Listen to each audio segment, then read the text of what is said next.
बुढ़ापे में जिस तरह कुछ होना असंभव है, ऐसे ही बुढ़ापे में भजन ध्यान साधना होना भी असंभव है। भजन ध्यान भी जवानी का ही है प्यारे बंधुओं। सत्संग, तीर्थ, यात्रा, ये सब जवानी की है। तो जैसे ही नारद जी ने कथा सुनकर के देखा कि कथा के फल क्या हैं, पितर तर गए, भक्ति जागृत हो गई, प्रसन्न हो गई। तो नारद जी ने भी बीड़ा उठा लिया, संकल्प ले लिया कि मैं तो हरि गीत गाऊंगा। तो नारद जी कथा सुनाने लगे जगह जगह। तो श्री नारद जी की कथा से प्रभावित होकर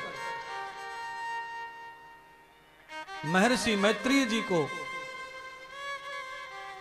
वैराग्य हो गया संसार से। और आज ऋषि मैत्रेय अपनी पत्नी गार्गी को लेकर के हमेशा हमेशा के लिए नारद जी के शरणागति हो गए, शिष्य बन गए और श्रीमद् भागवत कथा का श्रवण करने की प्रार्थना करने लगे। और जब तक जिंदगी और श्वास है तब तक मैं अब हरि कथा ही श्रवण करूंगा, ऐसा प्रभाव नारद की कथा श्रवण करने से मैत्रेय ऋषि को आया। श्रृंगी ऋषि के ये पावन जो कथा है, जिनके पास पहले से पुण्य होता है, कुछ अच्छाइयां होती हैं, उनके जीवन में अति शीघ्र ही लाभ प्राप्त कथा का होता है। और उनके जीवन में जब लाभ प्राप्त होता है तो किस तरह का लाभ होता है, तो कहां परमार्थ बढ़ता है, उनका आध्यात्म बढ़ता है और उनकी परमार्थ में निष्ठा बढ़ती है, उनकी परमार्थ में भावना जागृत होती है। फिर वो ये संसार के झूठे झूठे फल पाने में रुचि नहीं रखते। तो मैत्रेय ने पूछा, महाराज ये कथा आपने कहां से सीखी, ये कथा कैसे आपको आई और कैसे श्रद्धा हुई, आप कैसे कथा गाने लगे। तो नारद जी ने अपवीति कथा मैत्रेय जी को श्रवण कराई।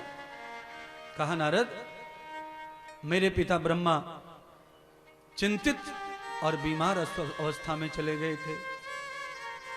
मैंने सब लोकों में जाके महापूजाएं की पर कोई लाभ नहीं मिला। तब संतों के कहने से वृंदावन गया भक्ति के पास में। तो उस समय भक्ति बीमार और अस्वस्थ पड़ी थी, रो रही थी, क्योंकि उनके पुत्र ज्ञान और वैराग्य दोनों प्रमाद और दरिद्र और गरीब हो गए थे, बूढ़े हो गए थे। तो भक्ति से जगत का कल्याण होता है। इस कारण मैंने सोचा कि ब्रह्मा जी को थोड़ा कष्ट है, पर भक्ति के बगैर तो पूरे जगत को कष्ट आ जाएगा। तो मैं भक्ति की प्रसन्नता के लिए वापस आया। तो श्री गंगा के तट पर बद्रीनाथ में जाकर के सनत कुमारों ने मुझे पावन कथा के लिए प्रेरित किया और मैंने ये भागवत कथा उनके कहने से सुनी। तो भक्ति माता प्रसन्न हो गई, ज्ञान और वैराग्य चेतन हो गए, तेजस्वी हो गए और मेरे पिता परम ब्रह्म परमात्मा प्रसन्न हो गए, चिंता मुक्त हो गए। और जब से ही मुझे कथा की प्रेरणा हुई है, महाराज भागवत की कथा जो कर लेते हैं उनको ही इसका अनुभव समझ में आता है कि कैसे कैसे समय पर ये कथा उनके लिए आड़े आ जाती है और कैसी कैसी मदद करती है, किस किस तरीके से।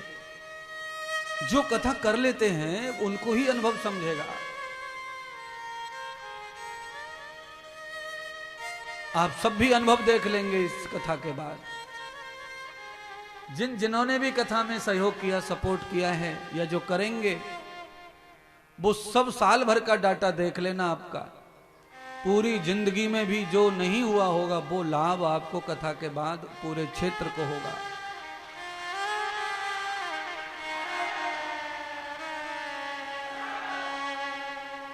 सबसे बड़ा लाभ है कि कथा श्रवण करने के बाद मृत्यु सहज हो जाती है। किसी भी प्रकार का कष्ट मृत्यु में नहीं होता और ये बहुत बड़ा फल है कथा का। नहीं तो सबसे ज्यादा जीवन में पीड़ा मृत्यु के समय होती है।